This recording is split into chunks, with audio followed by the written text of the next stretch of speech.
Today, plenty of sunshine and a high of 38. 14 at O'Hare. Next news at 8. Chicago's Morning Answer with Dan and Amy continues next on AM 560, The Answer. Listen to AM 560, The Answer, online at 560theanswer.com, on the AM 560 mobile app, on your Alexa-powered smart speaker, on TuneIn, iHeart, and radio.com.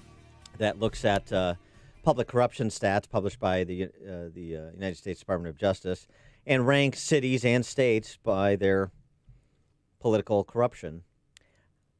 Guess which city is number one in the country in political corruption? Wait, I'm going to go out on a limb. And I'm going to go with Chicago. Yeah, that's right, Chicago. We're number one with a bullet. A lot of bullets, actually. Chicago, during the last 40 years, total of 1,750 public corruption convictions. To compare, L.A., 1,547, New York, 1,360.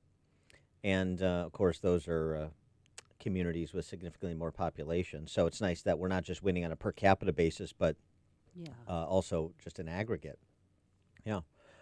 Illinois, by comparison, only number 3 in the country in terms of most public corruption convictions per capita. D.C. and Louisiana nudged us out, so we can't be happy about that. But the good news is, I think with the 2 or 3 concurrent federal investigations ongoing by the U.S. Attorney's Office in Chicago, we may be able to catch them after this year. Okay. Or after the next 2 years. You know, you got to have these cases adjudicated and so forth. For more on the topic, we're pleased to be joined by one of the authors of the study I referenced, Dick Simpson, poli-sci professor at the University of Illinois at Chicago, and former 44th Ward alderman in the city. Dick, thanks for joining us. Appreciate it. Glad to do so. Thanks for reading the report in detail. Most people just look at the headline, but I'm glad to see that you looked at the numbers as well. And, yeah, unfortunately, we're still number one in corruption.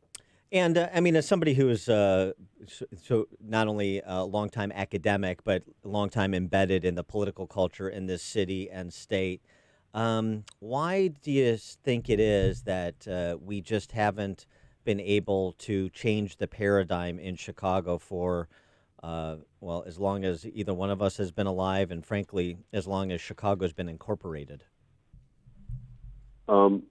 It still stems from the fact that we come from a history of machine politics. So in Chicago itself, it's the Chicago Democratic machine, and DuPage, and downstate, it's the Republican machine.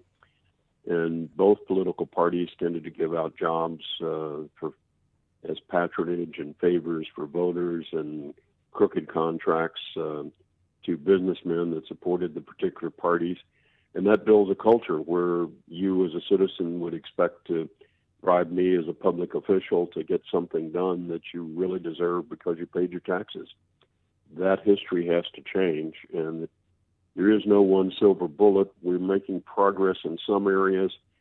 I would like to think that the commission that's in the state at the moment would take note of all these past convictions and the current investigations and would actually do something. But we're not guaranteed that the commission and then the legislature will.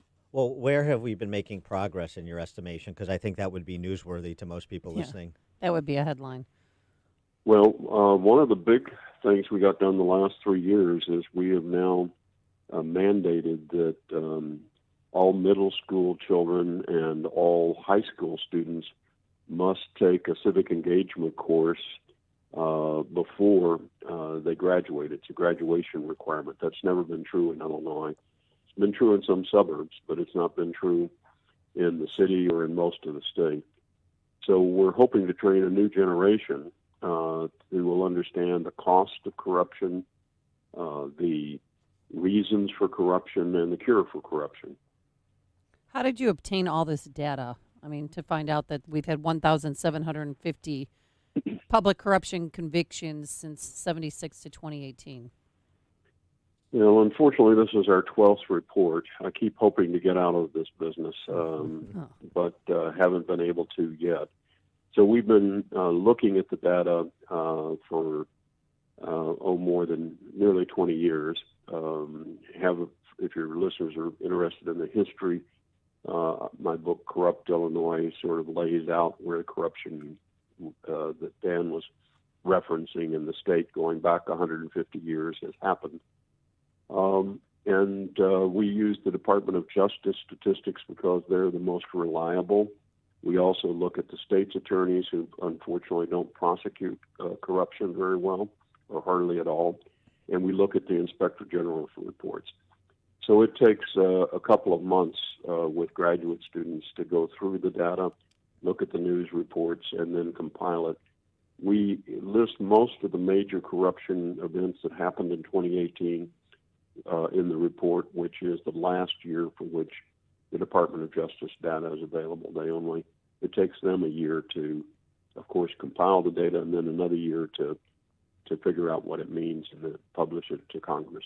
I want to pick up on something you just said that's also not a routine part of this conversation. We have state laws against corruption. We have local laws against corruption. And the whole idea of another blue ribbon panel, another commission and panel to look at ways to make Illinois less corrupt and so on and so forth. Why is it that we don't have a history of Cook County state's attorneys and Illinois attorney generals prosecuting corruption, public corruption, that is well within their realm to prosecute? It doesn't always have to be the U.S. Attorney's Office. No, it doesn't. And usually when, and it's now decades ago, but when Republicans have been elected to the state's attorney's office, they have prosecuted. For instance, Bernie Carey did. Jack O'Malley did when he was state's attorney.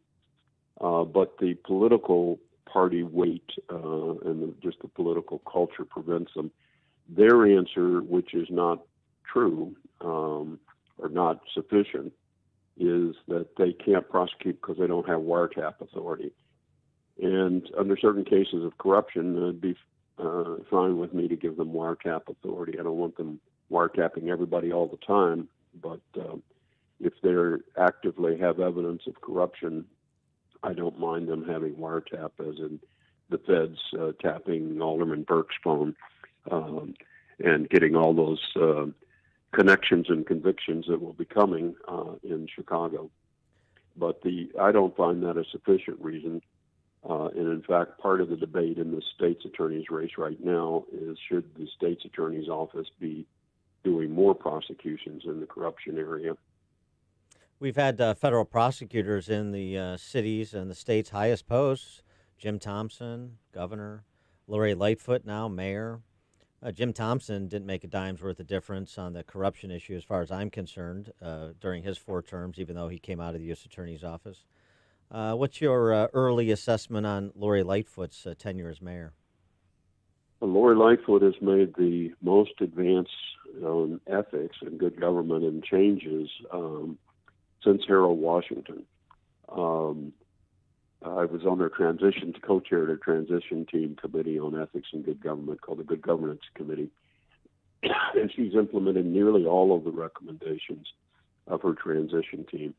The one's gotten the most visible is outlawing aldermanic privilege or prerogative.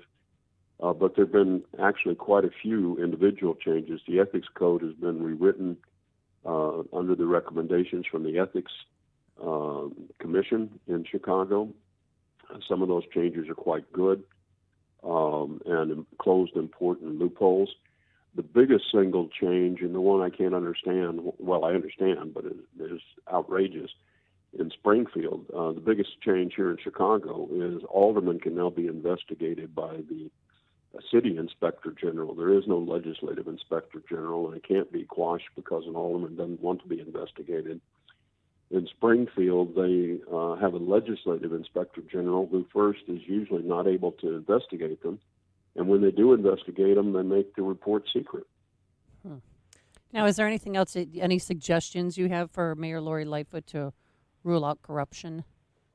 There's still ongoing processes. A lot of it has to do with fairly simple things. For instance, the city clerk supposedly publishes the aldermanic voting record, but in fact it takes my students 100 hours to assemble a year's voting record in a meaningful form to hold aldermen accountable. There's no reason for that. We've gotten volunteers to design a software program that would make that available every day of the week for every citizen of Chicago that wants to know how their alderman is voting. It's now essentially a state secret how the aldermen vote. Yes, the press might cover a particular vote, but not all the votes and not in context. That's one example. That's really under the purview of the city clerk, but we're hoping to hold hearings in the city council's ethics committee sometime during the coming year and to fix that. That's just one simple area. Others, allowing citizens more voice and understanding of government, like the participatory budgeting project in some wards, where they vote on the aldermanic menu money instead of letting the aldermen by themselves decide that $1.3 million expenditure, would be a good way for citizens to begin to understand their government and to understand what their alderman is and isn't doing. You sort of allude to in this. It's alluded to in this piece on your report by at blockclubchicago.org that you've got these U.S. Attorney investigations into ComEd lobbying, into gaming, into red light cameras. The scuttlebutt in Springfield is that as many as 36 Illinois state legislators have received letters from the FBI or from the U.S. Attorney's Office regarding interest in talking to them, interest in records. There have been subpoenas issued, and so on and so forth. Speak to the argument that so many hold on to, that if we just got rid of Mike Madigan, then we would usher in a period of good government and milk and honey in Chicago and Illinois. It's just these Chicago Democrat power machine bosses from a bygone era that are the problem, and as soon as we get rid of them, then everything will be right with the city and state. Well, first of all, it's not just the city. The figures we give are for metropolitan Chicago. When we did a study of the suburbs, we found 60 suburbs with 300 public officials from the suburbs who have gone to federal prison for corruption over this last 40 years. Mm-hmm. So assuming that just it's a big bad, Chicago, or it's just Mike Madigan is simply not the case. That said, there ought to be term limits. We have 8 recommendations in both the book and the reports as to what we need to do. And term limits is one, a fair mapping of legislative districts so that the voters are choosing the official rather than the official choosing their voters is another example. There are lots of incremental steps that would help. But it's not any one person. It is the culture, and changing the culture requires a long-term effort. We're talking about at least a decade to fix the corruption in Chicago and Illinois. He is Dick Simpson, former Chicago alderman, 44th Ward, longtime political science professor at the University of Illinois, Chicago, and the co-author of this report, Chicago is the Most Corrupt City. This report on corruption in corruption in cities and states around America, and Chicago is still the corruption capital. I'll tweet that out at Dan Proft. Dick Simpson, thanks so much for joining us. Appreciate it. Glad to do so, and hopefully one day we'll see a uncorrupted Illinois. I can't wait to hear how that works out from Florida. Thank you so much, Dick. Appreciate it. And he joined us on our Turnkey.pro answer line. You're listening to Chicago's Morning Answer with Dan Proft and Amy Jacobson on AM 560. The Answer. Balance of nature. Changing the world, one life at a time. In my practice, I was getting to the point where I couldn't have the strength to see that many patients anymore. I was diagnosed with sarcoidosis. It really affected my breathing and the strength that I had. And I was introduced to the fruits and veggies. Just slowly, my strength started to come back. And it was because of the good nutrition. I can't say enough good for Balance of Nature and what it's done for me. And I recommend it to everybody.